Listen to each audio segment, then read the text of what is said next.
ശ്രീകാന്തിനെ സച്ചി ഇങ്ങനെ തല്ലിക്കൊണ്ടിരിക്കുമ്പോൾ അതിനിടയ്ക്ക് വർഷ കയറിയിട്ട് ശ്രീകാന്തിനെ വിട് എന്നൊക്കെ പറയുന്നുണ്ട്. പക്ഷേ ഇത് കേട്ട സച്ചിയാണെന്നുണ്ടെങ്കിൽ മാറി നിക്കടി, കൊന്നു കളയുന്നില്ല ഞാനെന്നാണ് വർഷേന്റെ അടുത്ത് പറയുന്നത്. നീ കാരണം അച്ഛനിപ്പോ എവിടെയാന്നുള്ള കാര്യം കണ്ടില്ലേ, നീ ഈ അവസ്ഥയിൽ കൊണ്ട് എത്തിച്ചില്ലടെന്നൊക്കെ പറഞ്ഞിട്ട് വീണ്ടും വീണ്ടും ശ്രീകാന്തിനെ അടിച്ചുകൊണ്ടിരിക്കുകയാണ് പിടിവിടാതെ. അപ്പോഴേക്കും പോലീസ് ഓഫീസേഴ്സും എല്ലാവരും കൂടി ചേർന്നിട്ട് രണ്ടുപേരെയും അങ്ങ് പിടിച്ചു മാറ്റുന്നുണ്ട്. അപ്പോഴേക്കും ഇൻസ്പെക്ടർ അങ്ങോട്ടേക്ക് വരുന്നുണ്ട് കേട്ടോ. നിനക്ക് ഞങ്ങളെയൊക്കെ കണ്ടിട്ട് എന്താ തോന്നുന്നത്? വരുന്നവരെയും പോകുന്നവരെയും അടിക്കാൻ വേണ്ടിയിട്ട് നീ ആരാടാ? നിന്നെ പിടിച്ചിട്ട് ഉള്ളിലിടൂ എന്നുള്ള കാര്യം പറയുമ്പോ, സർ ഇവൻ കാരണമാണല്ലോ എന്റെ അച്ഛൻ ഉള്ളിൽ കിടക്കുന്നത്, ഇവനെ പിടിച്ച് ഉള്ളിലിട് സർ, എന്നിട്ട് എന്റെ അച്ഛനെ പുറത്തു വിട്. നീ വലിയ ആളെ പോലെ സംസാരിക്കുന്നു വേണ്ട, ഇവിടുത്തെ കാര്യങ്ങൾ എന്താ ചെയ്യേണ്ടതെന്നുള്ള കാര്യമൊക്കെ ഞങ്ങൾക്കറിയാം, നീ മിണ്ടാതിരുന്നാ മതി. അവരടുത്ത് വരാൻ വേണ്ടി പറഞ്ഞില്ല എന്നുള്ള കാര്യം ചോദിക്കുമ്പോൾ അവര് വന്നുകൊണ്ടിരിക്കുകയാണെന്ന് സാർ എന്ന് പറയാണ് കേട്ടോ. അവരുദ്ദേശിക്കുന്നത് മഹിമയും അതുപോലെ മധുസൂദനെയാണ്. അതിനിടയ്ക്ക് ചന്ദ്രമതി പോയിട്ട് ശ്രീകാന്തിനെ നല്ല അടി അടിക്കുന്നുണ്ട് കേട്ടോ. നീയൊക്കെ ഒരു മകനാണോടാ, ഇങ്ങനെ ചെയ്തില്ലടെന്നൊക്കെ പറഞ്ഞിട്ട് എന്തിനാണ് നീ ഇങ്ങനെ ചെയ്തത്? ആ പൂക്കെട്ടെന്നവരുടെ വാക്ക് കേട്ടിട്ട് നീ നമ്മുടെ കുടുംബത്തിന്റെ മാനം തന്നെ തൊളിച്ചു കളഞ്ഞില്ലേ? അങ്ങോട്ട് നോക്കട അച്ഛനെ, ആ മനുഷ്യൻ എങ്ങനെയാ നിൽക്കുന്നതെന്നുള്ള കാര്യം നീ ഒന്ന് നോക്ക്. അത് കഴിഞ്ഞ് ശ്രുതി പറയുന്നുണ്ട്, നീ ഓടിപ്പോയി കല്യാണം കഴിച്ചെന്ന് കരുതിയിട്ട് അച്ഛൻ ജയിലിൽ കിടക്കണോടാ? ഞങ്ങള് രാവിലെ മുതൽ ഇവിടെ തന്നെ നിൽക്കാണ്, എന്താ നീയൊക്കെ കാണിച്ചു കൂട്ടിയതിന്റെ ഫലം? തുടർന്ന് ശ്രുതി ചോദിക്കുന്നുണ്ട്, എന്തിനാ ശ്രീകാന്ത് ഇങ്ങനെയൊക്കെ ചെയ്തത്? വീട്ടില് എല്ലാവരുടെയും പെർമിഷൻ മേടിച്ചിട്ട് ചെയ്യണ്ടേ, അല്ലാതെ ഇങ്ങനെ ആരും അറിയാതെ ചെയ്യാണോ വേണ്ടത്? അത് കഴിഞ്ഞ് ചന്ദ്രപതി ചോദിക്കുന്നുണ്ട്, എല്ലാം ഇവൾ ഓതി തന്നതായിരിക്കുമല്ലേ നിനക്ക്? ഇവളുടെ ധൈര്യത്തിന്റെ പേരിലായിരിക്കുമല്ലേ നീ ഇങ്ങനെയൊക്കെ ചെയ്തെന്ന് ചോദിക്കാണ്. രേവതിയുടെ കാര്യത്തെ കുറിച്ചാണ്. നിന്റെ അച്ഛനെ മാനം കെടുത്താൻ വേണ്ടിയിട്ടായിരിക്കല്ലേ ഇവള് നിന്നോട് ഓടിപ്പോയി കല്യാണം കഴിക്കാൻ പറഞ്ഞത്? അങ്ങനെ രേവതിയെ കുറ്റപ്പെടുത്തിക്കൊണ്ടിരിക്കുകയാണല്ലോ ചന്ദ്രവതി. ഇതൊക്കെ കേട്ടിട്ട് ദേഷ്യത്തോട് കൂടിയിട്ട് സച്ചി ഇങ്ങനെ രേവതിയെ നോക്കുന്നുണ്ട്. ഇത് കേട്ട ശ്രീകാന്ത് പറയുന്നുണ്ട്, അമ്മേ ഏട്ടത്തിക്കൊന്നും അറിയില്ല. അപ്പോഴേക്കും മഹിമയും മധുസൂദനും വരുന്നുണ്ട്. ശ്രുതിയെ കണ്ട ഉടനെ തന്നെ മഹിമ രണ്ട് കവിളിലും അടിക്കുകയാണ്. എന്തിനാണ് നീ ഇങ്ങനെ ചെയ്തത്? മഹിമേ നീ അടങ്ങി നിൽക്ക്, എനിക്കറിയാം മോളെ, ഇവൻ നിന്നെ മനഃപൂർവ്വം കബളിപ്പിച്ചിട്ട് കല്യാണം കഴിപ്പിച്ചതല്ലേ, നീ പേടിക്കൊന്നും വേണ്ട. ഇൻസ്പെക്ടർ ഇവനും കൂടി പിടിച്ച് ഉള്ളിലിടണം, ഇവന്റെ അച്ഛന്റെ കൂടെ. അപ്പോഴേക്കും സച്ചി ചോദിക്കുന്നുണ്ട്, എന്റെ അച്ഛനെ ഇതിനെ ഉള്ളിലിടുന്നത്? സർ ഇവരെ കൂട്ടിയിട്ട് വന്നില്ലേ, ഇനി എന്റെ അച്ഛനെ വിട്. തുടർന്ന് ഇൻസ്പെക്ടർ പറയുന്നുണ്ട്, ദാ ഇവന്റെ പേരിൽ FIR എഴുതിയിട്ട് ശ്രീകാന്തിനെ പിടിച്ച് ഉള്ളിലിടുക എന്നുള്ള കാര്യം. അപ്പോഴേക്ക് വർഷം ചോദിക്കുന്നുണ്ട്, ഇവരെന്തിനാ ഉള്ളിലിടുന്നത്? ഇത് കേൾക്കുമ്പോൾ ഇൻസ്പെക്ടർ പറയുന്നുണ്ട്, നിന്നെ കബളിപ്പിച്ച് തട്ടിക്കൊണ്ടുപോയിട്ട് കല്യാണം കഴിപ്പിച്ചു എന്ന് പറഞ്ഞുകൊണ്ട് നിന്റെ അച്ഛൻ പരാതി തന്നിട്ടുണ്ട്, അതിനുണ്ട്. ഇത് കേട്ട വർഷം ചോദിക്കുന്നത്, ഞാൻ അങ്ങനെ പറഞ്ഞോ? എടി മിണ്ടാതിരിക്കി, വാ നമുക്ക് വീട്ടിലേക്ക് പോയെന്ന് മഹിമ പറയുമ്പോ, ഇല്ല അമ്മേ, എന്നെ ആരും കടത്തിക്കൊണ്ടു പോയിട്ടുമില്ല, ഫോഴ്സും ചെയ്തിട്ടില്ല. വർഷ പറയുന്നത് കേക്ക്, വീട്ടിൽ പോയിട്ട് സംസാരിക്കാം. തുടർന്ന് മധുസൂദനൻ പറയുന്നുണ്ട്, സർ ആദ്യം നിങ്ങൾ ഇവനെ അറസ്റ്റ് ചെയ്തിട്ട് ഉള്ളിലിടൂ, രവീന്ദ്രന്റെയും അവന്റെ മകന്റെ പേരിൽ ഞാൻ കംപ്ലൈന്റ് കൊടുക്കുന്നുണ്ട്. ഇത് കേട്ട വർഷ പറയുന്നുണ്ട്, അച്ഛാ അവരെന്തിനാ അറസ്റ്റ് ചെയ്യുന്നത്? അവരുടെ മേല് ഒരു തെറ്റുമില്ല, ഞാനും ശ്രീകാന്തും കല്യാണം കഴിച്ചു, സ്നേഹിച്ച്. ഇല്ല സർ, അവളെ വരട്ടിയിട്ട് ഇങ്ങനെയൊക്കെ പറയാൻ വേണ്ടി പറഞ്ഞതെന്ന് മധുസൂദനൻ പറയുമ്പോ, അതെ എന്നെ വരട്ടിയിട്ടുണ്ട്, അത് ശ്രീകാന്ത് അല്ല എന്റെ പാരന്റ്സ്, അവരാണ് എന്നെ ഫോഴ്സ് ചെയ്തിട്ട് എനിക്ക് ഇഷ്ടപ്പെടാത്ത ഒരാളെ കൂടെ കല്യാണം കഴിക്കാൻ വേണ്ടിയിട്ട് എന്നെ നിർബന്ധിച്ചത്, അതുകൊണ്ടാണ് ഞാൻ വീട്ടിൽ നിന്ന് ഇറങ്ങിപ്പോയത്. നിങ്ങളെ തട്ടിക്കൊണ്ട് പോയില്ലേ, വരട്ടി കല്യാണം കഴിപ്പിച്ചതല്ലേ എന്ന് ഇൻസ്പെക്ടർ ചോദിക്കുമ്പോ, ഇല്ല സർ, ഞങ്ങൾ രണ്ടുപേരും സ്നേഹിച്ച് കല്യാണം കഴിച്ചതാണ്. തുടർന്ന് മധുസൂദനൻ പറയുന്നുണ്ട്, സർ ഞങ്ങളില്ലാതെ കല്യാണം കഴിച്ചതിന് എന്ത് കല്യാണമാണ്, ഇത് വെറും കുട്ടിക്കളിയാണ്. വർഷ നീ സംസാരിക്കേണ്ടവാ, ഞാൻ വരില്ല അച്ഛാ. ഇപ്പൊ ഞാൻ എന്തിനു വരണം? ഇപ്പൊ ഞാൻ ശ്രീകാന്തിന്റെ വൈഫാണ്, ഇനി നിങ്ങൾക്ക് എന്നെ പിരിക്കാൻ വേണ്ടി കഴിയില്ല. തുടർന്ന് മഹിമ പറയുന്നത്, എന്താ നീ വർഷ ഇങ്ങനെയൊക്കെ സംസാരിക്കുന്നത്? നിന്റെ അച്ഛൻ നിന്നെ എന്ത് സ്നേഹത്തോട് കൂടിയിട്ടാണ് വളർത്തിയത്, നീ ആഗ്രഹിച്ചതെല്ലാം നിന്റെ അച്ഛൻ നേടി തന്നില്ല, നിന്നെ ഒരു രാജകുമാരിയെ പോലെയല്ലേ വളർത്തിയത്, എന്നിട്ട് നീ ഇങ്ങനെ ഓടിപ്പോയി കല്യാണം കഴിച്ച് ഞങ്ങളുടെ മാനം തന്നെ പോക്കി. ഇനി എങ്ങനെയാണ് ഞങ്ങളുടെ നാട്ടിലൊക്കെ തലപൊക്കി നടക്കുക? നീ കുറച്ചെങ്കിലും നിന്റെ അച്ഛനെ കുറിച്ച് ഒന്ന് ചിന്തിച്ചു നോക്കിയായിരുന്നോ? ഇത് കേട്ട വർഷ ചോദിക്കുന്നത്, നിങ്ങൾ എന്നെ കുറിച്ച് ചിന്തിച്ചില്ലല്ലോ, പിന്നെ ഞാൻ എന്തിനാ നിങ്ങളെ കുറിച്ച് ചിന്തിക്കുന്നത്? തുടർന്ന് മധുസൂദനൻ പറയുന്നത്, നല്ല രീതിയിലാണ് നിന്റെ അടുത്ത് സംസാരിക്കുന്നത്, മര്യാദയ്ക്ക് വാ. മഹിമേ നീ അവളെ കൂട്ടിയിട്ട് വാ എന്നുള്ള കാര്യം പറയുമ്പോൾ, വാടി വാടി എന്ന് പറഞ്ഞിട്ട് പിടിച്ചോണ്ട് പോവാണേ. അപ്പോഴേക്കും വർഷ, വീട് ഞാൻ വരില്ല എന്ന് പറയാണ് കേട്ടോ. അത് കഴിഞ്ഞ് ഇൻസ്പെക്ടർ പറയുന്നുണ്ട്, നമുക്ക് സംസാരിക്കാം എന്ന്. സർ ഞങ്ങൾ രണ്ടുപേരും മേജറാണ്, അതുകൊണ്ട് ഞങ്ങളുടെ ലൈഫിൽ തീരുമാനം എടുക്കാൻ ഞങ്ങൾക്ക് റൈറ്റ്സ് ഉണ്ട്. ഞങ്ങൾ റൂൾസ് എല്ലാം പ്രകാരം തന്നെ മാരേജ് ചെയ്തിട്ട് രജിസ്റ്റർ ചെയ്തിട്ടുണ്ട്. ഇപ്പൊ ഞാൻ ശ്രീകാന്തിന്റെ വൈഫാണ്, ഇവരുടെ കൂടെ ഞാൻ പോവില്ല, ഞാൻ ശ്രീകാന്തിന്റെ കൂടെ പോകുള്ളൂ എന്ന് പറഞ്ഞിട്ട് ശ്രീകാന്തിന്റെ അരികിലേക്ക് ചെല്ലാണ് കേട്ടോ വർഷ. അപ്പോഴേക്കും മധുസൂദന്റെ ഭയങ്കരമായിട്ട് ദേഷ്യം വരുന്നുണ്ടോ. പക്ഷേ നീ പറയുന്ന കേക്കെന്ന് പറഞ്ഞിട്ട് അടിക്കാൻ വേണ്ടി പോകുമ്പോഴേക്കും ഇൻസ്പെക്ടർ പറയുന്നുണ്ട്, സർ ഞങ്ങൾ പറയുന്നതൊന്ന് കേൾക്കൂ, നിങ്ങൾ കൂടുതലൊന്നും പറയണ്ട, ഈ പയ്യൻ ഇവളെ പറഞ്ഞ് മയക്കി വെച്ചിരിക്കുകയാണ്, അറസ്റ്റ് ചെയ്യാൻ വേണ്ടി പറയുമ്പോൾ സർ സമാധാനമായിട്ട് നിൽക്കൂ, നിങ്ങളല്ലേ പറഞ്ഞത് ഇവളെ കടത്തിക്കൊണ്ട് പോയിന്ന്. അതുകൊണ്ടാണ് DGP സാറ് ഉടനെ തന്നെ ഈ കേസ് നോക്കാൻ പറഞ്ഞത്. ഇപ്പൊ എന്താന്ന് വെച്ചാൽ അവള് സ്വന്തം ഇഷ്ടപ്രകാരം ഇറങ്ങിപ്പോയതാന്ന് പറയുന്നു. ഇതിൽ തന്നെ കേസ് ഒന്നും അല്ലാതായി സർ. ഇതിലെ പേരില് ഒരിക്കലും തട്ടിക്കൊണ്ടുപോൽ കേസൊന്നും ഇവരുടെ മേല് ചാർജ് ചെയ്യാൻ പറ്റില്ല. ഈ കാര്യം പറഞ്ഞിട്ട് അറസ്റ്റ് ചെയ്ത് കോർട്ടിൽ പോയി കഴിഞ്ഞാൽ നിങ്ങളുടെ മകള് ഈ കാര്യം കോർട്ടിൽ പറഞ്ഞു കഴിഞ്ഞാൽ കേസ് നിൽക്കില്ല. ഇതിൽ കൂടുതൽ ഞങ്ങൾക്ക് ഈ വിഷയത്തിൽ ഒന്നും ചെയ്യാൻ വേണ്ടി കഴിയില്ല സർ. നിങ്ങൾ രണ്ട് കുടുംബവും കൂടി ചേർന്ന് സംസാരിച്ചിട്ട് ഒരു തീരുമാനം എടുക്കൂ. അങ്ങനെ എല്ലാവരും ഇങ്ങനെ എന്താണെന്ന് അറിയാത്ത ഒരു അവസ്ഥയിൽ ഇങ്ങനെ നിൽക്കുകയാണ് കേട്ടോ. അതിനിടയ്ക്ക് സച്ചി പറയുന്നുണ്ട്, സർ ഇനിയെങ്കിലും എൻ്റെ അച്ഛനെ റിലീസ് ചെയ്യുമെന്ന്. ആ ശരി, അയാളെ ഇറക്കി വിടുക കാര്യം പറഞ്ഞിട്ട് രവീന്ദ്രനെ റിലീസ് ചെയ്യാണ് കേട്ടോ. രവീന്ദ്രൻ പുറത്തേക്ക് ഇറങ്ങുമ്പോൾ അവിടെ ഇരിക്കുന്ന ഒരാൾ പറയുന്നുണ്ട് ഇതിൽ സൈൻ ചെയ്ത് പോവാന്. അങ്ങനെ സൈൻ ചെയ്യുന്നതിനിടയ്ക്ക് വർഷന്റെ അടുത്ത് ചോദിക്കുന്നുണ്ട് കേട്ടോ, മഹിമ നീ വരില്ലേടി? എന്തായാലും ഒരു കാര്യം ഉറപ്പാണ്, നീ ഒരിക്കലും സന്തോഷത്തോടു കൂടി ജീവിക്കില്ല. നീ കഷ്ടപ്പെടാനാ പോകുന്നത്.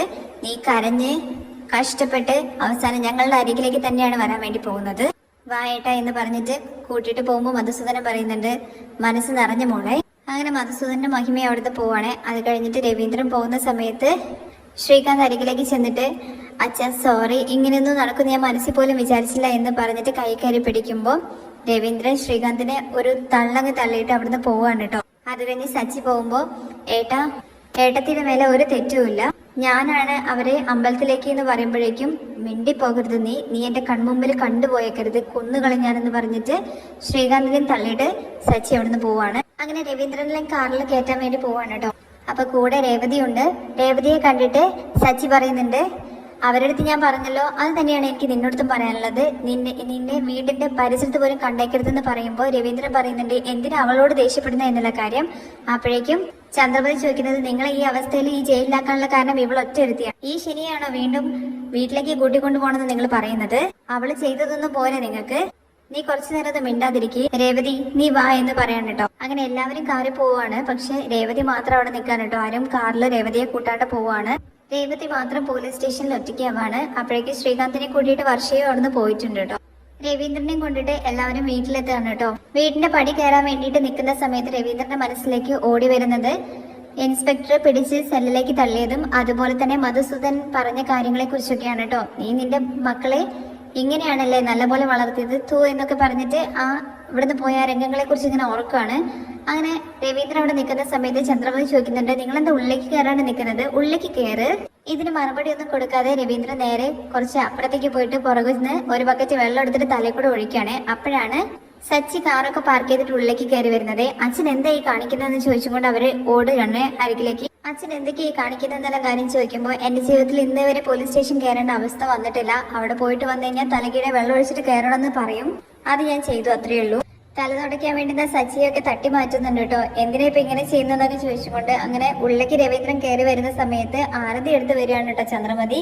എന്തിനാ ഇപ്പൊ ഇതെല്ലാം? ഞാൻ പോലീസ് സ്റ്റേഷനിൽ നിന്ന് ജയിലിലേക്ക് പോകാത്തതിന്റെ പേരിലാണെന്നുള്ള കാര്യം ചോദിക്കുമ്പോൾ, അതൊക്കെ വിട്ടുകള, എന്തോ ചീത്ത കേടുകൊണ്ടാണ് ഇങ്ങനെയൊക്കെ സംഭവിച്ചത്, ഇതോടുകൂടി എല്ലാം തീരട്ടെ എന്ന് പറഞ്ഞിട്ട് ആരതി ഒഴിയാണ്.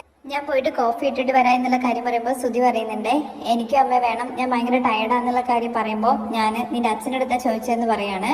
നിങ്ങൾ എന്തായാലും ഉള്ളിൽ കയറിയിട്ട് ഷർട്ടും പാൻസും ഒക്കെ മാറ്റിയിട്ട് വെക്കൂ, അപ്പോഴേക്ക് ഞാൻ കോഫി ഇട്ട് വരാം. അങ്ങനെ ചന്ദ്രമതി അവിടെ നിന്ന് പോകുന്ന സമയത്ത് ഇങ്ങനെ മേലുള്ള ടവൽ അങ്ങോട്ട് മാറ്റിയിട്ടാണ്. എന്താ അച്ഛാ എന്ന് സച്ചി ചോദിക്കുകയാണ്. ചിരിച്ചുകൊണ്ട് പറയുന്നുണ്ട്, നമ്മൾ എന്ത് പറയുമ്പോഴും ഒന്ന് ആലോചിച്ചിട്ട് സംസാരിക്കണം, ഇല്ലെങ്കിൽ എല്ലാം അറിയുന്നത് പോലെയോ അല്ലെങ്കിൽ നമ്മൾ സംസാരിക്കുന്നതെല്ലാം ശരിയാവുന്ന രീതിയിൽ സംസാരിക്കാൻ പാടില്ല. എന്താ അച്ഛാ പറയുന്നത്? ഒന്നും മനസ്സിലാവുന്നില്ലല്ലോ. ആ മധുസൂദന്റെ അടുത്ത് ഞാൻ എന്റെ മക്കളെ നല്ല രീതിയിൽ വളർത്തിയെന്ന് ഭയങ്കര അഭിമാനത്തോടു കൂടി പറഞ്ഞു. അതോലോയ്ക്കുമ്പോ എനിക്കിപ്പോ ചിരിയാ വരുന്നത്.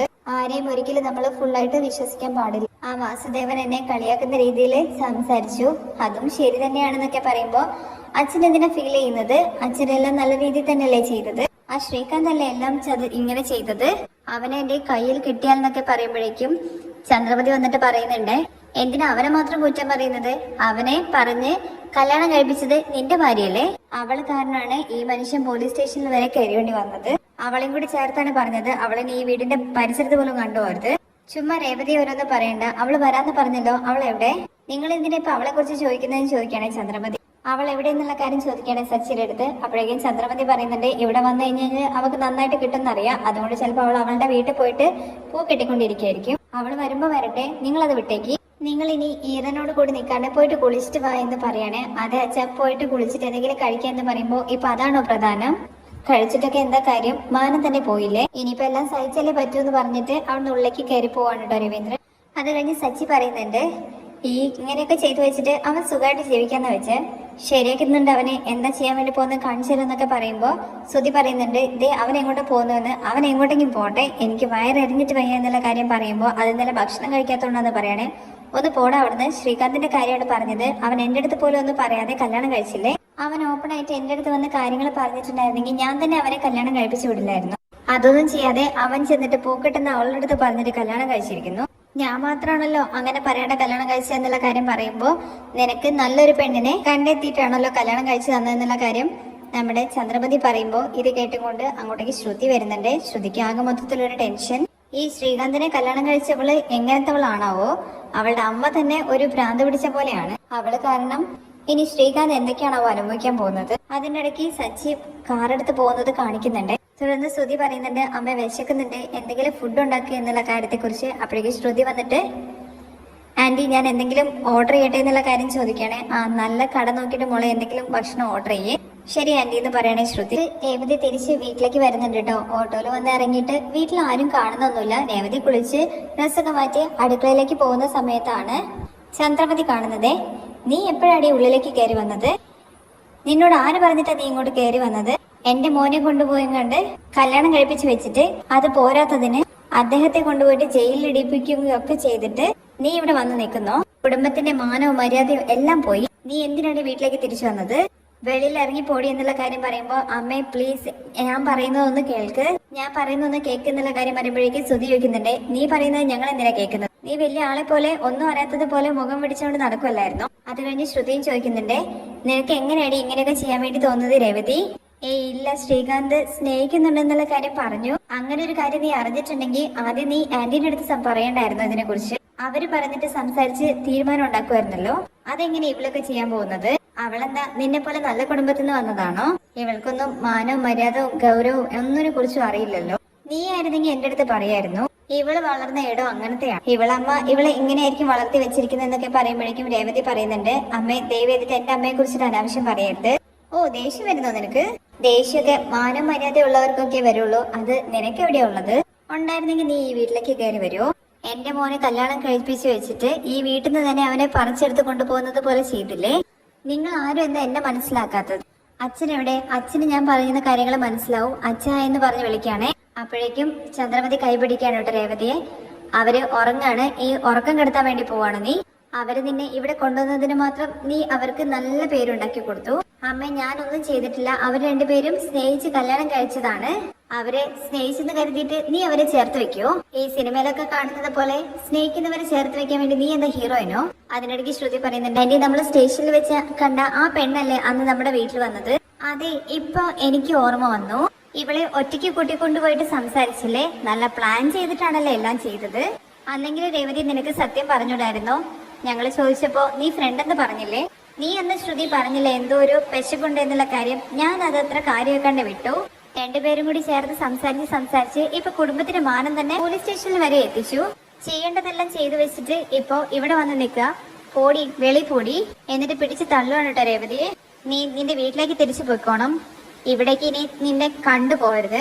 അത് അവര് പറയട്ടെ എന്നുള്ള കാര്യം രേവതി പറയുമ്പോ അവരോ? അത് ആരെന്ന് ചോദിക്കണേ. എന്റെ താലി കെട്ടിയ എന്റെ ഭർത്താവ് പറയട്ടെ. ഓ ലൈസൻസ് കാണിച്ച് നീ നിന്റെ അവസരം മുതലെടുക്കാണല്ലേ? അത് സ്റ്റേഷനിൽ വെച്ചിട്ട് തന്നെ നിനക്ക് കവളത്ത് നോക്കിയിട്ടൊന്ന് തന്നതല്ലേ അവൻ? അത് പോരെ നിനക്ക്? കൂടുതൽ ഡയലോഗ് അടിക്കാതെ പോവാൻ നോക്കെന്ന് പറയുമ്പോ ഞാനിവിടെ നിൽക്കണോ വേണ്ടോ എന്നുള്ള കാര്യം അവര് പറയട്ടെ. നിനക്ക് എന്താ വേണ്ടത് അവൻ പറയണം, അത്രയല്ലേ ഉള്ളൂ. സുധി നീ സച്ചിയെ വിളിക്ക്. അങ്ങനെ സുധി വിളിക്കുകയാണ് കേട്ടോ. സച്ചി കോൾ എടുത്തിട്ട് ചോദിക്കുന്നുണ്ട്, എന്താ അച്ഛൻ വരാൻ വേണ്ടി പറഞ്ഞു എന്നുള്ള കാര്യം ചോദിക്കുമ്പോ അച്ഛനൊന്നും പറഞ്ഞില്ല. പിന്നെ നിനക്ക് എന്താണ് വേണ്ടതെന്ന് ചോദിക്കുകയാണെ സച്ചി. അവൾ ഇവിടെ ഉണ്ടെന്നുള്ള കാര്യം പറയുമ്പോ അവളോ? അതാരെന്ന് ചോദിക്കുകയാണെ. രേവതി എന്ന് പറയണേ. അവളെന്തിനാ അങ്ങോട്ട് വന്നത്? അപ്പോഴേക്കും ചന്ദ്രമതി ഫോൺ വാങ്ങാണ് കേട്ടോ. അവള് ഈ വീട്ടിലെ മരുമകളാണ്. അവളിവിടെ ജീവിക്കാൻ വേണ്ടി വന്നതാണ്. അവളിതാ ഇവിടെ വന്ന് നിൽക്കുന്നു എന്ന് പറഞ്ഞിട്ട് സ്പീക്കറിൽ ഫോണ് രേവതിന്റെ അടുത്തേക്ക് വെച്ചു കൊടുക്കാണേ. അവൾ എന്റെ അടുത്ത് അവളെ വീട്ടിലേക്ക് പോകാൻ ഞാൻ പറഞ്ഞതല്ലേ? അവളുടെ അടുത്ത് ഞാൻ പറഞ്ഞതല്ലേ വീടിപ്പിന്റെ പരിസരത്ത് കണ്ടുപോരുത് എന്നുള്ള കാര്യം?